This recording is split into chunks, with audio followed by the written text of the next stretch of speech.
दुनिया का सबसे अमीर मंदिर, करोड़ों का चढ़ावा और लाखों करोड़ों लोग सिर्फ 5 सेकंड की झलक पाने के लिए भगवान की घंटों लाइन में खड़े रहते हैं, भीड़ में खड़े रहते हैं, 2-2 3-3 दिन अपनी बारी का इंतजार करते हैं। जी हाँ, हम बात कर रहे हैं तिरुपति बालाजी की। क्या आप जानते हैं कि तिरुपति बालाजी की जो अपार शक्ति है, उसके पीछे जो रीज़न है वो उसका परफेक्ट वास्तु है? जी हाँ, आज के इस वीडियो में हम बात करेंगे तिरुपति बालाजी के परफेक्ट वास्तु के बारे में, किसी भी अंधविश्वास के बिना, लॉजिक, साइंस और शास्त्र के साथ।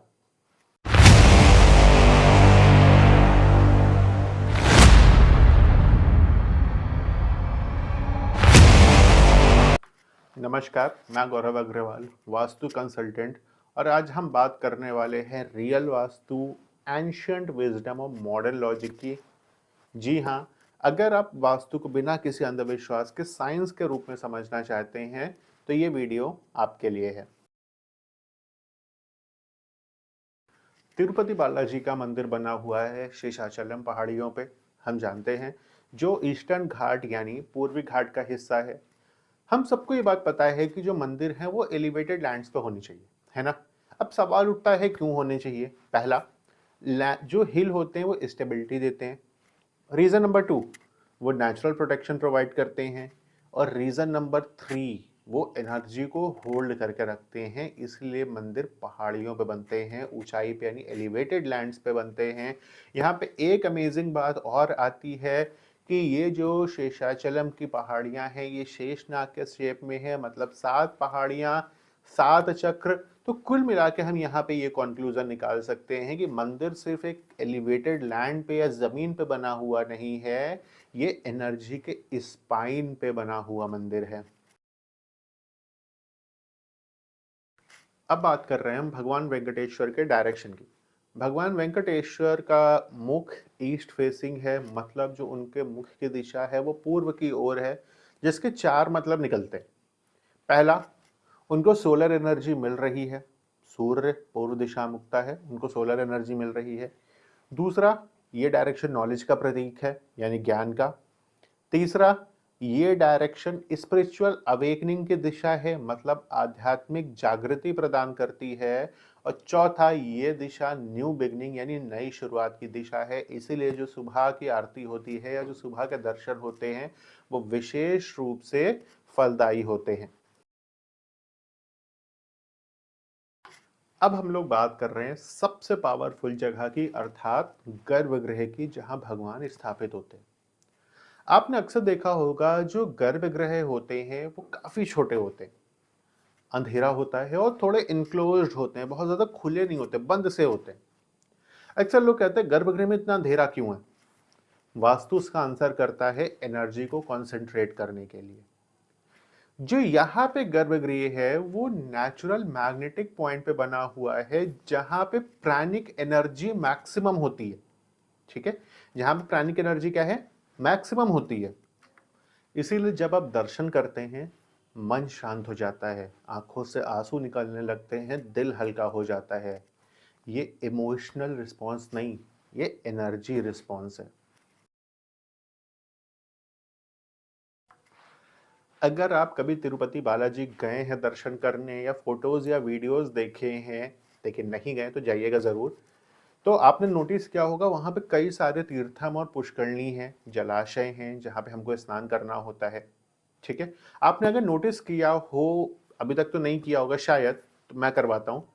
कई सारे तीर्थम और पुष्करणी नॉर्थ ईस्ट में है या ईस्ट डायरेक्शन में। वहाँ पे नॉर्थ ईस्ट, जिसको हम और आप ईशान कोण के नाम से जानते हैं, वो पवित्र जगह है, पवित्र एंगल है, पवित्र कोण है। वहाँ पे क्या होता है, वहाँ पे अगर आप तीर्थम या कोई जलाशय बनाए हो और वहाँ पे आप स्नान कर रहे हो, तो वहाँ पे क्या होता है, नेगेटिव एनर्जी डिसॉल्व हो जाती है और हमारा माइंड, हमारी बॉडी दर्शन के लिए प्रिपेयर होती है। इसीलिए कहा गया है कि पहले स्नान फिर दर्शन। क्लींजिंग एनर्जी बिफोर कनेक्शन, भगवान के साथ कनेक्शन बनाने से पहले हमको अपनी एनर्जी को क्लींजिंग करना होता है। इसे अब आपको नोटिस कराता हूं मंदिर के अंदर का मूवमेंट। आपको मंदिर में घूम के चलना होता है, प्रदक्षिणा होती है, और क्लॉकवाइज मूवमेंट फॉलो होता है। मतलब क्या है? ह्यूमन ऑरा को स्टेबलाइज करना। देखिए, ऑरा हम सबका होता है ना? किसी का पॉजिटिव होता है, किसी का नेगेटिव होता है। जनरल टर्म में बात करें आपको समझाने के लिए, तो आपने कभी सुना होगा या महसूस किया होगा, महसूस बेटर वे में होता है हमें, कि कभी कोई आता है तो लगता है ये कितना आया है, 4 मिनट बैठे, 5 मिनट बैठे, बात करें, अच्छा लगेगा। कभी कोई आता है, कभी नोटिस किया है कि यार लगता है क्यों ही आया है, ये चला जाए तो अच्छा है।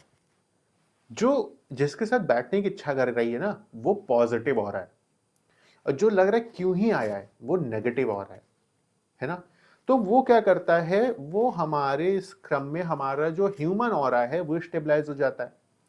सर्कुलर मूवमेंट, क्यों हम सर्कुलर मूवमेंट करते हैं, क्यों हम चक्कर लगाते हैं, क्यों होता है ऐसा? उससे एंजाइटी कंट्रोल होता है, पहला।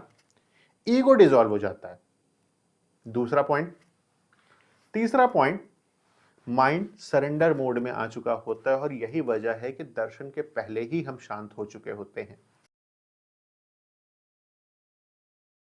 अब आपको एक चीज और नोटिस कराता हूं, naivedyam kitchen. Naivedyam kitchen south east में है, जो उसको हम और आप आग्नेय कोण बोलते हैं। फायर की दिशा होती है जो बेस्ट रिजल्ट प्रोवाइड करती है किचन होने पे। ठीक, इसके बाद हम आते हैं स्टोरेज पे। स्टोरेज हमारा कहाँ पे है? साउथ में, जो स्टेबिलिटी प्रोवाइड करेगा, अनदर पॉजिटिव पॉइंट। फिर हम आते हैं एडमिनिस्ट्रेटिव ब्लॉक पे, जो वेस्ट में है, और वेस्ट पे एडमिनिस्ट्रेटिव ब्लॉक होने का मतलब क्या है? वो कंट्रोल प्रोवाइड करेगा।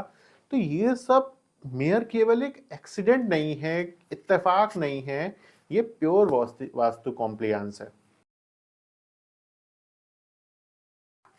अब आते हैं साउंड एनर्जी पे।